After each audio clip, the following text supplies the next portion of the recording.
35 வருடங்களின் பின்னராக காங்கேசந்துறை பலாலி இடையிலான அரச பேருந்து சேவை இன்று ஆரம்பித்து வைக்கப்பட்டது. யுத்தம் காரணமாக கடந்த 35 வருடங்களாக உயர் பாதுகாப்பு வலயமாக காணப்பட்ட குறித்த பகுதியின் ஊடாக பொதுமக்கள் நடமாட முடியாத சூழல் காணப்பட்டது. இதன் காரணமாக பயணிகள் யாழ்ப்பாணம் காங்கேசந்துறை வரை மாத்திரமே பயணம் செய்து வந்தனர். கடந்த 10ஆம் தேதி நிபந்தனைகளுடன் விடுவிக்கப்பட்ட பலாலி வீதி வரை இன்றைய தினம் பேருந்து சேவை ஆரம்பிக்கப்பட்டது. பேருந்து சேவை நேர அட்டவணை தொடர்பாக பின்னர் அறிய தருவதாக பிராந்திய முகாமையாளர் தெரிவித்தார். குறித்த நிகழ்வில் பாராளுமன்ற உறுப்பினர் வைத்தியர் பவானந்த ராஜா, இலங்கை போக்குவரத்து சபையின் தலைவர் ஜீவக புரசிங்க மற்றும் போக்குவரத்து சபை ஊழியர்கள் ஆகியோரும் கலந்து கொண்டனர். இப்போது மக்களுக்கு போக்குவரத்து வசதி செய்திருக்கிறார்கள். அது பெரிய ஒரு விடயம். இது என்ன காரணம் என்று சொன்னால், முக்கியமாக எங்களுடைய ஜனாதிபதிக்கு தான் நாங்கள் நன்றி சொல்ல வேண்டும்.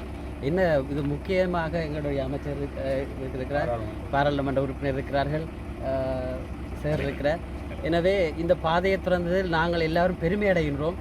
இந்த இந்த இந்த பாதையூடாக பெரிய பெரிய இடங்களுக்கெல்லாம் போகக்கூடிய இடங்கள் இருக்குது. அதாவது கூடிய அளவுக்கு போகக்கூடிய சிந்தனைகள் எல்லாம் மக்கள் இருக்கப்படியினால இதை நான் முக்கியமாக கேட்டுக்கொள்கிறேன். பாதை திறந்த மாதிரி இல்லை, எங்களுடைய மக்களுடைய காணிகளையும் விட்டுத்தர வேண்டும் ஜனாதிபதியை கேட்டுக்கொள்கிறேன்.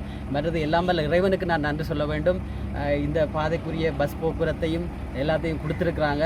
எனவே நான் நன்றி கூறி எங்களுடைய ஜனாதிபதி ஆண்டாண்டு காலமாக எங்களுக்கு நல்லொரு திட்டத்தை செய்து தர வேண்டும் என்பது இதன் மூலமாக கேட்டுக்கொள்கின்றேன். நன்றி. இன்றைய தினம் ஒரு மிக முக்கியமான தினம். ஏனென்றால் சுமார் 40 வருடங்களின் பின்பு இந்த திறக்கப்பட்ட இந்த பாதையினூடாக புதிய பஸ் சேவை ஒன்றை நாங்கள் இன்று ஆரம்பித்திருக்கின்றோம். உங்களுக்கு எல்லாம் தெரியும், 164 என்ற இந்த route number bus Yazhpanam bus நிலையத்திலிருந்து ஆரம்பித்து பலாலி வீதியூடாக வந்து இந்த டி ஜங்ஷனை அடைந்து காங்கேசந்துறை, கீரிமலை போன்ற இடங்களுக்கு சென்ற பஸ் இப்பொழுது 35 வருடமாக இந்த பஸ் சேவை நடைபெறவில்லை.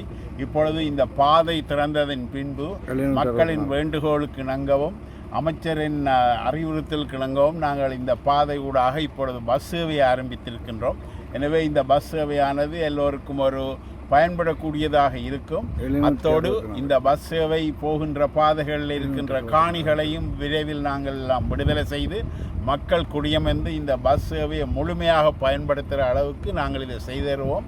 மிக விரைவில் நாங்கள் எல்லாத்தையும் இந்த பாதைகளையும் திறந்துவிட்டு அடுத்தாக இந்த காணிகளையும் மக்களின் காணிகளை மக்களுக்கு கையளிக்கிற நடவடிக்கைகளில் நாங்கள் ஈடுபட்டு கொண்டிருக்கின்றோம்.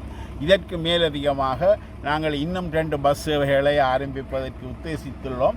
அடுத்த ஒரு பஸ் சேவை 749 பஸ் சேவை, அது யாழ்ப்பாணத்தில் ஆரம்பித்து சண்டிலிப்பாய், ஆலங்குழாய், அளவட்டி ஊடாக தெல்லிப்பளை வரை இருக்கிற பஸ் ஒன்று. அடுத்த இன்னும் ஒரு 773 என்று மூளாயிலிருந்து பருத்துறை போகிற பஸ் சேவை, அதையும் ஆரம்பிக்க இருக்கின்றோம்.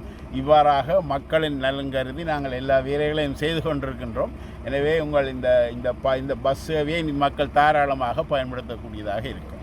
ගමනාගමන මණ්ඩලයේ සභාපති ජීවක ප්‍රසන්න පුරසිංහ අවුරුදු 35කට පස්සේ තමයි ගමනාගමන මණ්ඩලයෙන් මේ පලාලි පාර හරහා බස් රථයක් යොදවන්නේ. මේක විශාල ජනතාවක් ඉන්නවා. යුද්ධය අවසන් වෙලා අවුරුදු 16ක් වගේ පමණ වෙනවා. මෙච්චර කාලයක් මොනවද කරේ කියලා අපිට හිතා ගන්න බෑ. මේ වගේ පාරවල් බසලා මේවට බස් රථ නොයොදවලා මේව කරේ. අපි දැන් අපේ ගරු ජනාධිපතිතුමා විමල් ඇමතිතුමා සියල්ලම එක්ක වෙලා මේක අපිට උපදෙස් දුන්නා. මේ පාරවල් කලින් එතුමාලා මේ විවෘත කළ තිබුණා. දැන් අද මම ඇවිල්ලා මේකේ ගමනාගමන මණ්ඩලයෙන් බස් රථ යොදවනවා.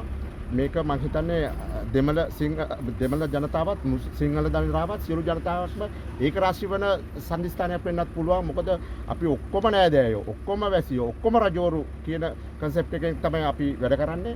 තව කීප තැනකට අපිට යන්න තියෙනවා මේ වගේම බස් රථ මේ යොදවන්න. බොහොම ස්තුතියි.